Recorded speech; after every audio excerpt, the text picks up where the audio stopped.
Kepada Khairul Amin, kita orang buat.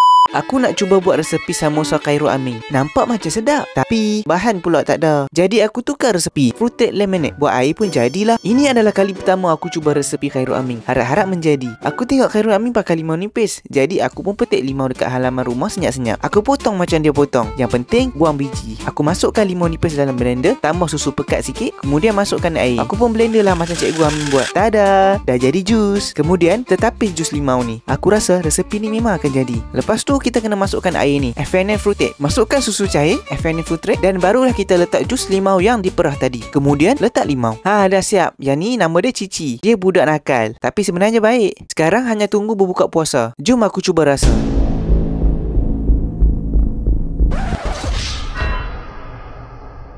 Ya Allah, pahit betul. Sekejap aku try lagi sekali. Aduh, memang pahit lah. Patutlah ramai anak murid yang fail. Bukan senang nak buat. Kepada Khairul Amin, kami buat tak jadi.